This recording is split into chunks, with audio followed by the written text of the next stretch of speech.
cuando producimos, ya había algunas preguntas sobre eso, ¿no?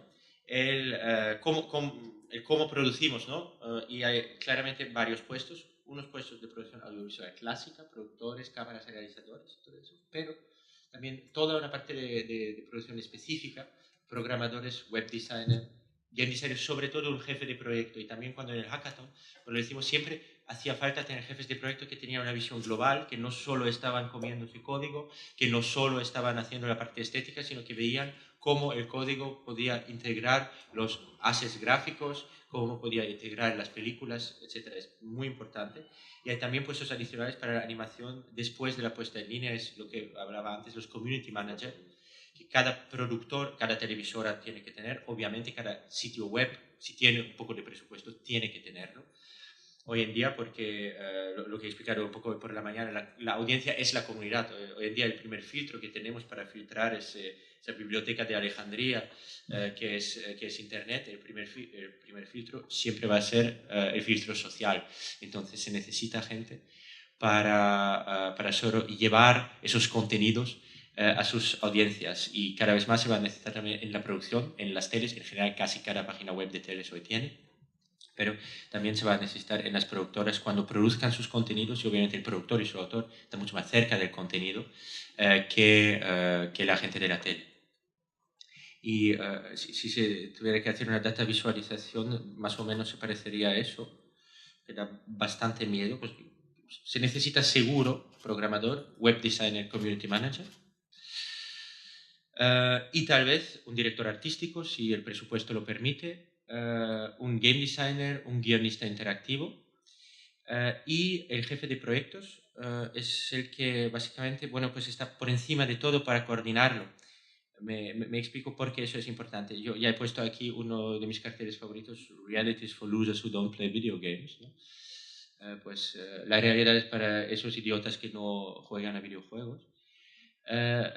Yo creo que a veces se necesita esa gente porque solo se necesita traductores, sencillamente.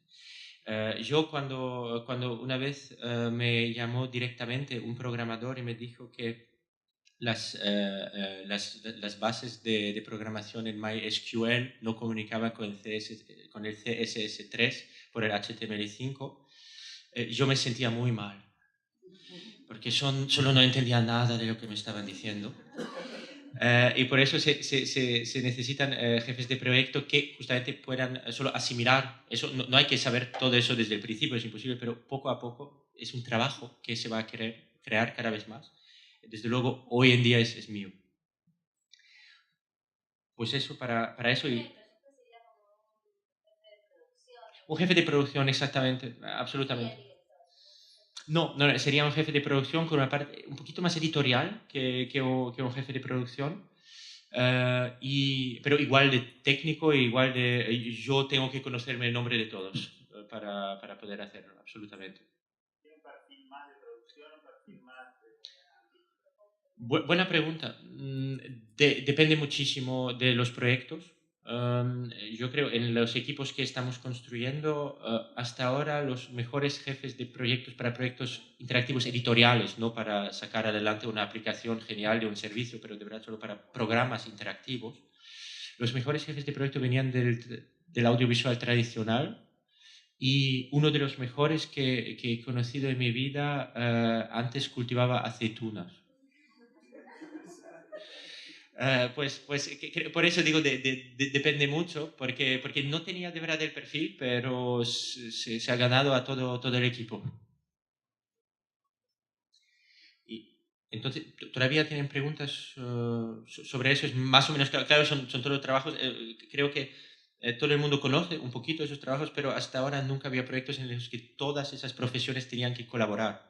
Es todo el desafío, lo van a ver justo después del descanso, con el hackathon, donde en 48 horas pusimos en una habitación con algunas cervecitas y un poco de pizza a unos programadores, unos diseñadores y unos realizadores, y les dijimos, bueno, tenéis 48 horas y al final tenemos que tener un proyecto interactivo de 5 minutos.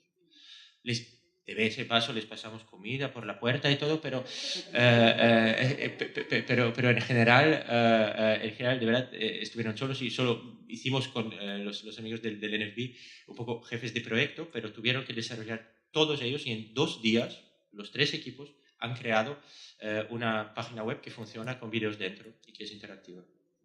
¿El rol del guionista interactivo exactamente cuál es el guionista interactivo?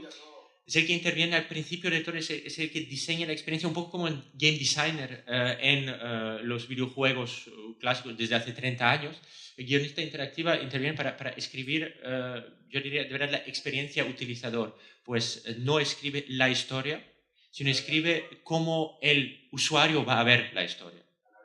La navegación, exactamente. Y todas las posibilidades de navegación, entonces también todas las posibilidades de cómo vas a ver la historia. Eso es el trabajo del guionista interactivo. Y en general, dependiendo de los proyectos, no se necesitan, de verdad, solo es para grandes proyectos y efectivamente solo se necesita gente con experiencia que ya ha hecho dos o 3 proyectos por lo menos. Si no, se necesita sobre todo buenas ideas, 1 o 2 programadores, 1 o 2 diseñadores y luego en cuanto terminar unos community managers. Y claro, toda esa gente no trabaja durante un año exclusivamente en ese proyecto, trabajan en otras cosas. Al principio los programadores, luego un poco los diseñadores, luego otra vez los programadores y los community managers les empleas solo al final del todo. En realidad, sobre esa parte, se te puede preguntar, ahora si puedes profundizar un poquito más sobre ese workflow de producción. Sí, claro, vale. Sí, si quieres, entonces acabaremos con eso. El workflow para esos programas, para toda esa gente y cuándo va a intervenir, más allá de los cutters, los realizadores, toda la gente audiovisual clásica. En general, al principio, la gente que interviene sería más bien el autor del programa. Yo siempre hablo, y es gente que hablamos siempre de autores más o menos interactivos, no hablamos de autores que son grandes autores de cine y que luego quieren pagar gente para que haga esa cosa interactiva.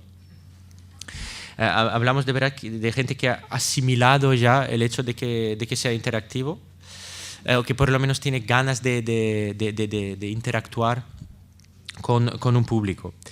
Entonces, esta es su idea. En general ya tiene productor, no siempre. A veces solo es una idea que nos presenta un autor. A veces el autor es su propio productor. Lo que siempre decimos para esos proyectos es muy mala idea, porque visto la complejidad de los equipos, si te vas a grabar cosas a través del mundo, si tienes que montarlas y más allá tienes que gestionar toda esa gente con sus HTML5, CSS3, MySQL, es bastante complicado. Luego se desarrolla el proyecto, se escribe, ¿no? se escribe a dónde quieres ir a grabar, si es documental, se escriben los guiones si es ficción. Luego hay una etapa de validación, o luego vas a ver a nosotros, o ya nos has visto una primera vez y luego validamos o no para ponerlo en producción o no. Es toda la parte de preproducción. Y luego la producción es básicamente, primero buscamos un guión global de experiencia, pues guionista interactivo o el autor, que lo puede hacer él mismo.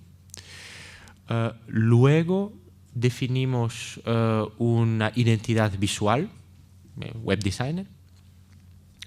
Detrás de eso, una cosa que llamamos wireframe interactivos. Eso viene directamente de la publicidad y de las páginas más publicitarias. Son una especie de maquetas, pero donde puedes clicar dentro. Y así te enteras un poquito más de cómo funciona la navegación. Detrás de eso ponemos encima de esos wireframe la parte gráfica. Todo el rato, obviamente, los programadores y los gráficos tienen que hablarse para que uno no desarrolle algunos wireframes donde se ha imaginado que hay 3 botones y el diseñador ha pensado en una gran imagen sin ningún botón. Pues tienen que hablarse. Y luego el segundo trabajo del programador va a ser obviamente poner en práctica lo que han decidido en los wireframes y en la parte gráfica, que es hacer código, escribir código. Eso, según el proyecto, puede durar entre un día y Yo he llegado a conocer proyectos que duraron 6 años. No los míos, pero algunos proyectos entre el documental y el videojuego duraron hasta 6 años por el código, porque se pusieron a reinventar lenguajes de programación para poder hacerlos. Perdona. Y cuando todo se está acabando, algunas semanas antes, los community managers que se emplean para integrar el proyecto, entenderlo y empezar a hablar del proyecto en las distintas comunidades. Eso no significa solo hacer posts en Twitter o Facebook de vez en cuando, sino sobre todo cuando el proyecto no está en línea todavía, significa solo empezar a hablar con gente de unos blogs especializados en el tema, solo con toda la gente que podría amplificar el mensaje de eso se está haciendo y se va a poner en línea muy pronto. Sí. ¿Qué porcentaje del presupuesto se le lleva la parte de manejo de la comunidad? Normalmente son 2 a 5%. Ah, sí, solo una pequeña cosita porque es una cosa que me fascina bastante. ¿Por qué estamos haciendo todo eso? Obviamente para ahora las tabletas, los teléfonos móviles y todo lo que tiene que ver con eso, pero lo estamos haciendo también porque básicamente en el futuro habrá pantallas no solo un poquito móviles, sino todo será móvil. El car computing, por ejemplo, en Inglaterra ahora 60% de los coches tienen internet integrado, por ejemplo. Pues hay una nueva pantalla, uno imagina ya bastante gracioso lo que va a ser conducir así, pero existe. En San Francisco lo están haciendo ahora con las nuevas Tesla también, que se conducen solas, y entonces la gente tiene 30 minutos más para ver la tele mientras el coche conduce solo. Pues un espacio, el segundo es todo lo que es wearable computing, obviamente, ahí con Sergey Brin presentando las Google Glasses, el iWatch, todo eso son también pantallas. El enhanced home computing, va a haber cada vez más pantallas en los frigos. Ahí también en Inglaterra, por ejemplo, en el aeropuerto de Heathrow, cuando uno vuelve, tras las vacaciones o después de haber estado viajando durante algunas semanas, que es el problema típico cuando uno llega tarde, por la tarde o por la noche, pues no va a poder comer nada en casa porque ya nada está abierto. Pues solo hay unas pantallas así en donde se esperan las maletas, donde uno puede hacer shopping a distancia y pedir las cosas, y cuando llega a casa ya están las cosas ahí para que se las pueda comer. Algunos canales ya coreanos, donde eso está muy desarrollado en Corea, están pensando a crear programas interactivos de cocina solo para esas pantallas de frigos, lo que tiene mucho sentido. Y luego, obviamente, las nuevas texturas, una vez que podemos tocar las pantallas, las podemos plegar, como esa nueva pantalla de LG, que básicamente incluso se puede masticar, al parecer. Les dejo mi contacto como antes. Muchísimas gracias y que tengan muy buena tarde.